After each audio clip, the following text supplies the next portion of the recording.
कामतानाथ सरकार की जय।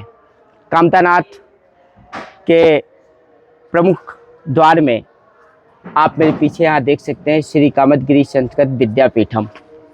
आज इसी परिप्रेक्ष्य पर हम बातचीत करेंगे कामतगिरी के पीठाधिकारी मदन गोपाल दास जी महाराज से। चूँकि संस्कृत भाषा को लेकर के जिस प्रकार से ये हुआ जा रहा है कि कम लोग पढ़ रहे हैं, ज़्यादा लोगों को पढ़ना चाहिए, चर्चा भी होने लगी है, संस्कृत का अस्तित्व बना रहना चाहिए, देववाणी कही जाती है, देवताओं की भाषा बोली जाती है। तो आज इसी विषय पर हम चर्चा करेंगे महाराज जी से। महाराज जी बहुत बहुत स्वागत है हमारे साथ पुलिस स्टॉप में आपका। जय श्री सीताराम। मैं आज जब यहाँ आया इस कामतगिरी संस्कृत विद्यापीठम को देखा और कुछ बच्चों को यहाँ वस्त्र भी बांटे जा रहे थे, क्योंकि ठंड का मौसम है, इनर भी बांटी जा रही थी, इसीलिए इच्छा हुई कि कम से कम आपसे इस बारे में बातचीत किया जाए। जिस प्रकार का भाषा का दौर चल रहा है, उस दौर में संस्कृत की शिक्षा को लेकर के क्या चुनौतियाँ आती हैं सामने और कैसे उनको फेस करके आप बच्चों को शिक्षित कर पा रहे हैं? जब हम प्राचीन भारत का स्मरण करते हैं तो हमको वो परिदृश्य याद आता है आचार्य चाणक्य का जी। और उसके पहले हम याद करते हैं 5000 वर्ष पहले का भारत जी। तो हमें याद आता है महाभारत का कालखंड, जिसमें देववाणी ही हमारी आपस की बोलचाल की भाषा थी जी। और उसके पहले का भारत जब हम याद करेंगे ऋषि मुनियों का भारत जी। तो हमारी जो प्रमुख भाषा रही है, आदि भाषा, वो हम कहेंगे वो संस्कृत है जी। देववाणी जिसको हम कहते हैं। तो जब विषय आया मन में, ऐसी उथल पुथल रही, गुरुदेव भगवान की भी इच्छा रही जी और हमारे परंपरा से जुड़े हुए सभी संतों की रही कि नहीं, चित्रकूट धाम में, पहले चित्रकूट धाम अत्रि काल में जी जी जब यहाँ के प्रधान ऋषि अत्रि जी थे, माता सती अनसुईया थी, तो एक बड़ा गुरुकुल यहाँ चलता था, विश्वविद्यालय चलता था, जिसमें ब्रह्म ज्ञान की शिक्षा लेने के लिए अन्य लोगों से भी लोग यहाँ पर आते थे, शिक्षा लेकर के चित्रकूट से जो है फिर चलते थे। तो वो कालखंड जब स्मरण में आता है तो फिर ये रहता है कि नहीं, चित्रकूट में अभी भी वही ऊर्जा है जी। तो निश्चित है हमें प्राचीन भारत की ओर लौटना चाहिए जी। ये तो जननी है, सभी भाषाओं की जननी है संस्कृत जी। इसको पुनर्स्थापित हो तो हमें लगता है कि छोटा सा बीज अंकुरित हो पुनः, जो अत्रि के काल में था चित्रकूट का, वैसा ही होगा तो निश्चित है कि पुनः वही उन्हीं जैसा विद्यालय और गुरुकुल, वही परिकल्पना लेकर। जिस प्रकार का आकर्षण अंग्रेजी भाषा को लेकर के है और एक धारणा बना दी गई कि अंग्रेजी आएगी, नौकरी मिलेगी, खूब पैसा कमाओगे, उस धारणा को तोड़ना कितना मुश्किल होगा कि अभिभावक अपने बच्चों को संस्कृत पढ़ाना चाहेंगे, फिर उनको ऐसा विद्वान बना के किस मार्ग में जाएंगे बच्चे? देखो, हमें जमाने की उस धारा में नहीं बहना है जी। विपरीत स्थिति में ही कोई भी हम कार्य करें, हर जगह चुनौती है जी। धारा में तो मुर्दा बहता है जी। अगर हम जिंदा हैं, हमें कुछ अच्छा करना है, हम पुरुषार्थी हैं, तो हम धारा को चीर करके ना वहाँ पर पहुँचेंगे, उस पार पहुँचेंगे। तो वर्तमान की स्थितियाँ ऐसी चल रही हैं कि आंग्ल भाषा का बहुत दौर चल रहा है और लगातार सारे सब कुछ उसी भाषा को लेकर के, अगर हमें रेलवे स्टेशन का फॉर्म है या कोई भी फॉर्म है या एयरपोर्ट का फॉर्म है या कहीं पर भी हम जा रहे हैं तो सबसे पहले आंग्ल भाषा ही है।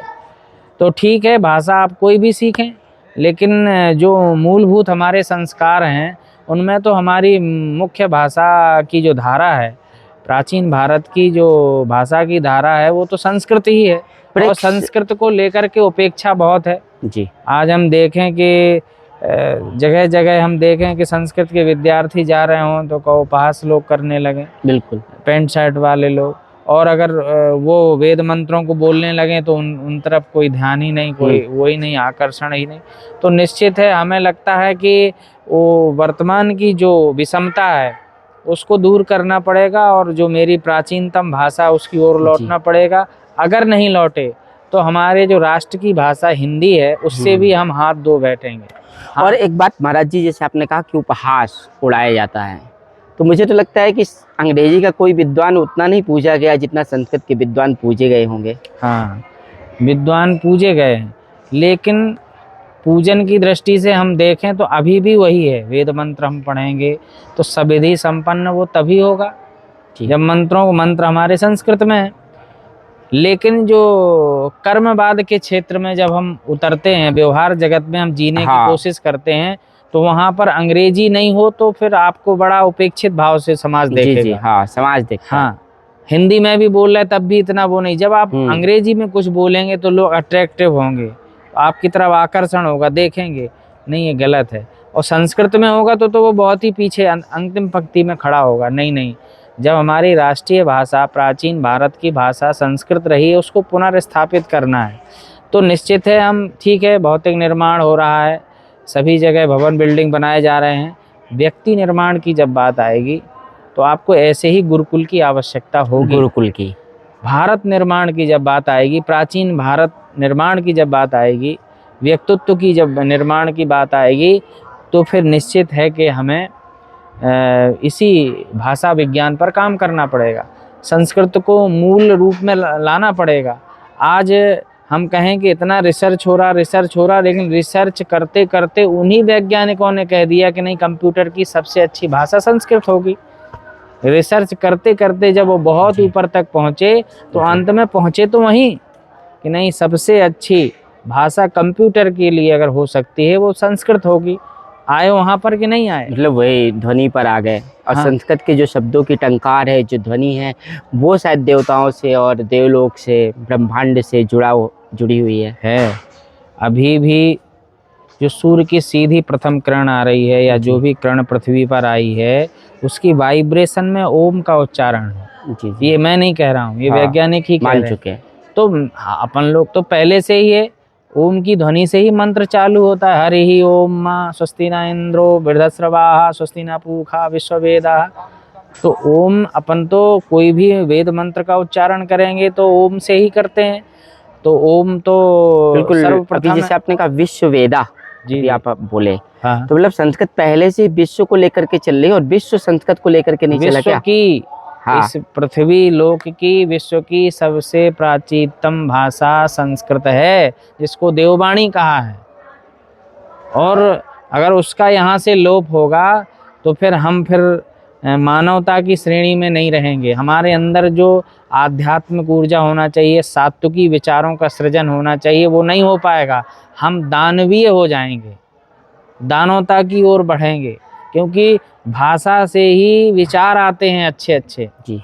और अगर भाषा मेरी वाणी में से निकल रही है, दूसरा व्यक्ति सुन रहा है, कानों तक पहुंच रही है, तो हमें लगता है वहां तक पूरा परिवर्तन होता है, अणु परमाणु तक परिवर्तन होता है। जी जी। हमारी देववाणी में, संस्कृत में, आप अगर क्रोध में भी बोलेंगे तो कर्ण प्रिय ही लगेगा, आपको खराब नहीं लगेगा, आप आंदोलित नहीं होंगे जी। तो उसमें इतनी अच्छी भाषा है, परिमार्जित भाषा है। लेकिन जब आप ये वाली भाषा पर उतरते हैं तो इसमें बहुत सारी मिक्स है भाषा, बहुत सारा मिलावट है। जी जी। तो फिर इनका अच्छा भी उच्चारण करोगे तब भी कर्णप्रिय नहीं लगता है, बुरा लगता है। हीन भावना से हम देखने लगते हैं, गाली दे रहे हैं क्या जी। और फिर गाली तो फिर बहुत ही देख रहे हैं कि कितनी अशब्द बोले जाते हैं और भाषाओं में हम देखते हैं। तो देववाणी आज भी है, आज भी इसको आदर मिलना चाहिए भारतवर्ष में। जी जी। और हम तो कहते हैं कि विश्व स्तर तक भारतवर्ष को इसको ले जाना चाहिए। देखिए, आज के हमारे इस प्रोग्राम में मदन गोपाल दास जी महाराज ने भाषा विज्ञान और गुरुकुल की शिक्षा को लेकर के, और आदर्श नागरिक का निर्माण कैसे होगा, व्यक्तित्व निर्माण कैसे होगा, और कैसे भारत अपनी प्राचीन परंपरा को, प्राचीन सनातन संस्कृति को जीवंत रखेगा, इन सब विषयों पर बड़ी गंभीरता के साथ प्रकाश डाला है। यदि आप चाहते हैं कि हम निरंतर ऐसे प्रयास करते रहें तो हमारे चैनल को सब्सक्राइब भी करिए और कमेंट बॉक्स में कमेंट करके कुछ सवाल आपके मन में अगर हो तो महाराज जी से आप पूछ सकते हो। हम भविष्य में आपके सवालों को महाराज जी के समक्ष रखेंगे, जरूर आपको अपने जीवन से संबंधित जवाब मिलेंगे। जय हिंद, जय भारत, जय सनातन।